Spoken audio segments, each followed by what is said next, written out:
Alright guys, Georgia Jim. This is part 2 of the beginner series. In our last video we had the locks pinned up to 2 pins, and that was primarily to teach tension control as well as pick pressure. Remember that we want to keep the pins smooth and controlled when lifting.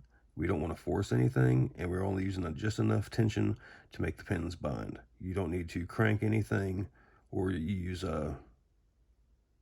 massive amounts of pick pressure. There's only tiny little springs in these locks, and it doesn't take a lot of force to lift them. So, all right, now that we have our 4 pins in the locks, I'm going to go ahead and cut over to the cutaway, and we'll start working on common issues that you'll find in a 4-pin lock, especially for a beginner, which is stuff like navigating the keyway, making sure you know what pin you're on, and things like that. All right, so we have our cutaway lock here, pinned to 4 pins. You can see everything works, and we can see the driver pins fall back down as we remove the key. All right, starting with the bottom of the keyway, which we can do this top of the keyway also. But starting with bottom of the keyway, we're going to apply tension, and I'm using counterclockwise tension just for the sake of the video. Pin 1 is loose, 2 is now binding, so we're going to lift that. Now I'm just sliding through, feeling for the next pin. Pin 3 is binding, I think we got it set. And 4, got to click on 4. Let's go back and check our pin states. 1, okay, 2 feels good, 3 feels good, 4 is binding. I'm going to ease off a little bit of tension because all that binding pressure is down on that 1 pin. So there we go. All right. Just to repeat that, we'll do top of the keyway. I'm going to try to do this, keep my hand out of the way. If I can. This is a slightly odd angle. There we go. All right, as I stick the pick into the lock, a lot of times I like to just start in the back and then just feel for that pin. And pin 4 is actually binding also, so we can just go ahead and lift that one up. Come on, pin 4. All right, 4 has jiggle. I can feel that pin moving. See, pin 3. It's wanting to lift, come on. This is an awkward angle for me also, so. All right, pin 3. Pin 2 feels good. 1 is binding hard. All right, let's go back and check. We had to nudge 2, and we got the open. A lot of times if you're struggling, especially for newer pickers, if you're struggling when you first get started trying to find the pins or feel like what is a binding pin and what isn't, you can just go in the lock with no tension and just feel the pins. There's 1 and 2, 3, 4. Sometimes I like to do this just a few times just to kind of burn that spacing into like my muscle memory. There's 1, 2, 3, 4. If you feel like you're picking warding, like I'm on warding right here, an easy trick is if you think you're not sure if it's a pin or not, release some tension. If it doesn't move, release more tension. If it's still not moving, drop all tension. And if it's not moving there, you know you're not picking the pins, you're picking warding, which is a great way to bend your tools, break your tools, and just put unnecessary damage on your lock. So going back to the bottom of the keyway, we'll just run through that one more time. Using no tension on the lock, I'm just going to slide the pick in all the way to the back, and I'm just feeling. There's a pin, there's a pin, there's a pin, and there's a pin. So I can feel these pins with the tip of the pick. So again, like I said, this is no tension. Then we can start applying tension, and I immediately feel pin 3, 2, 1 is giving me a little bit, and this is just feather light tension, and I'm feeling for the pins. And now I feel pin 4. We got to click on 4. We can see the jiggle, and the lock is open now.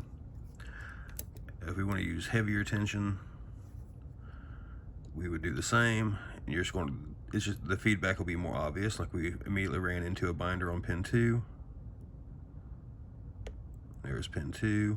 Pulling back, my pick come to a dead stop, and that was pin 1. So we're going to lift pin 1, and we're always wanting to jiggle to make sure we get that confirmation.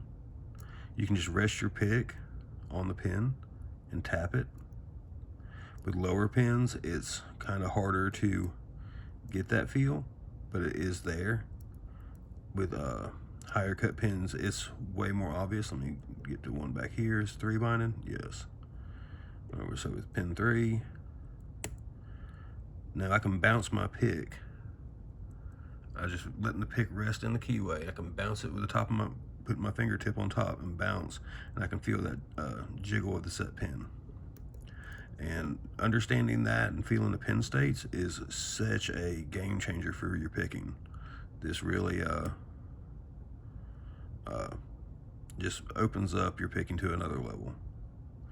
Let's see, we got 4. 4 feels good. Let's go back and check. 1, 2, 3. Did my underset in 4? There we go. I just had to ease off tension just a little bit. A lot of times on locks, especially locks with poor tolerances, when you get down to that last pin, even though you haven't changed your tension, all that force is on that one pin. So sometimes you just have to lighten up just a tad, a little bit. And we'll do that one more time, just so I can show you basically me following my own advice. So, all right, we're going to use heavy tension. 4 isn't moving. 3 was giving us a small little bit of binding, so feels good now. 2 is good. 1 is binding, and 4 is very stiff. So now we'll just release that till we get that same smooth, consistent lift.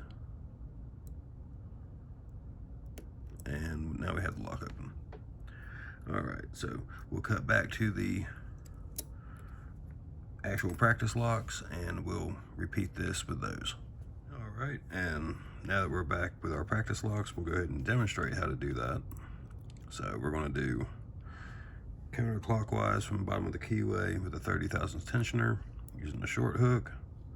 1 is good. 2, 3, 2. Let's check 1, 2, 3.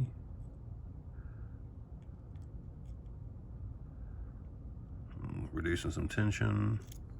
Check pin 1 again. 2, 3, 4. And back to 1, 2, 3. So just being methodical and cycling back and forth. We got that open.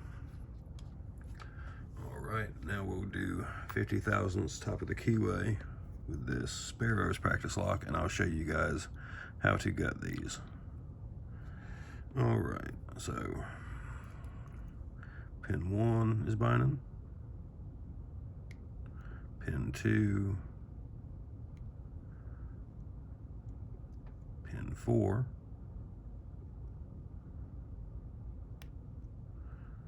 Pin 3. Pin 2. There we go, we got that open. All right, so let me move this stuff out of the way.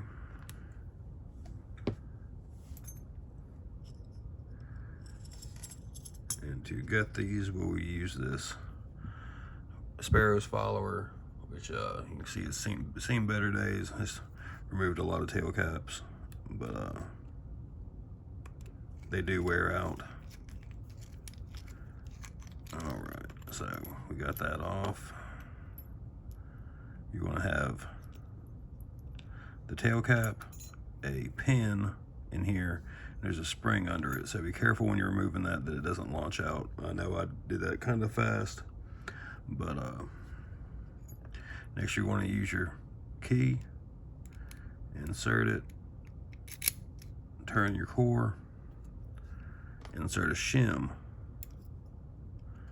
Especially newer pickers, you definitely want to shim. Even advanced pickers, it's a good habit. Now I pushed that shim in enough to actually push the plug out slightly, and what that tells me is that I've got it. I can see where I have it, and that I know that the shim is fully inserted. Now I'm going to push this in using this end to go in. I'm just going to slowly push till the plug falls out in my hand. Now we can, where are my tweezers? We can add our key pins. So we're going to go ahead and put this back fully pinned. And from here you can actually test your driver pins and see how far they sit below shear.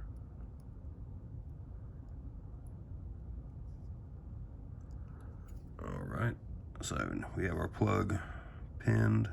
Just set that there. Now, I do not personally care for these followers for gutting. I'd recommend getting their solid set where you can put this over it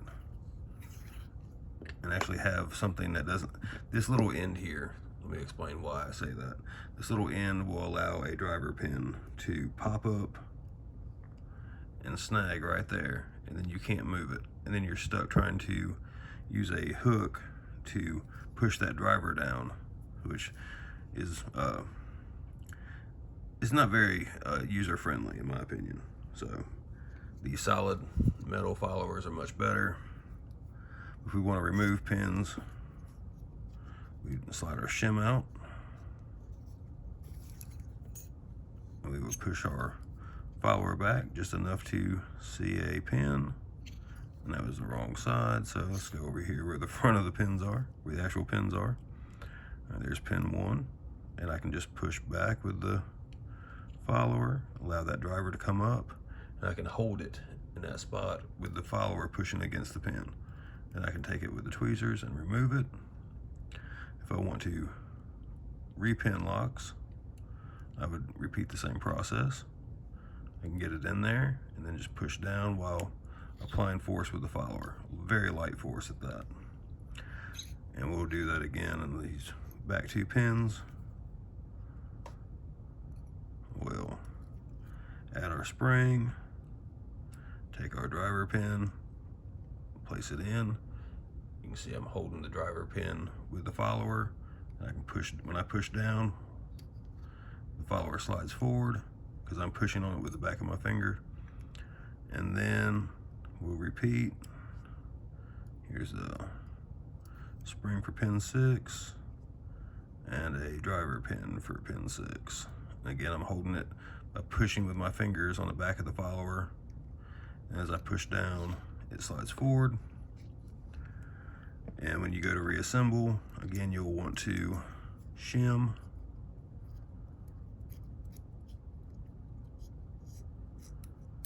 Having a little bit of shim hanging out the front is not a bad thing.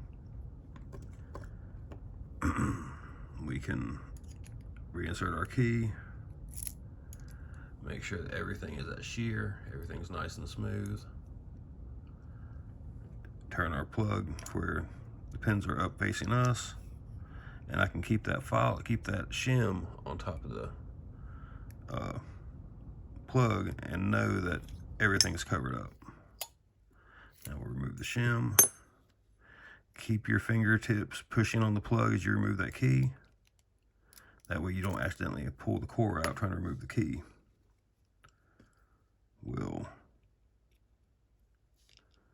I'll just use my fingers.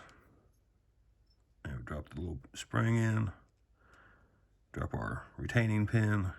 Put the cap on. And if you apply clockwise pressure, you'll screw it back on. Now what I've just done is what a lot of beginners do, they tighten that thing all the way down. Now the key will barely want to go in. And the reason for that is you've put too much binding force on that on the core. So what you want to do is just take a quarter turn, about that far. Make sure your tail cap is lined up on that pin, and now everything should work nice and smooth. So that's how to gut and repin one of these Sparrows locks, or any other lock. Especially if it has that Schlage tail piece though, you'll want to, when you tighten it all the way down, go back with a quarter turn, or maybe 1/8 of a turn, something like that, and it will keep everything nice and snug and allow the lock to work smooth. If you do it too tight, it'll bind up the core. So that was part 2 of the beginner series, guys. Hopefully this is helping people. I'm going to start adding security pins to the 4-pin setup from here, where we can start mimicking common locks. So keep practicing. And if you guys have any questions, comments, or concerns, feel free to leave them in the comment section, and I'll try to address them. All right, thanks.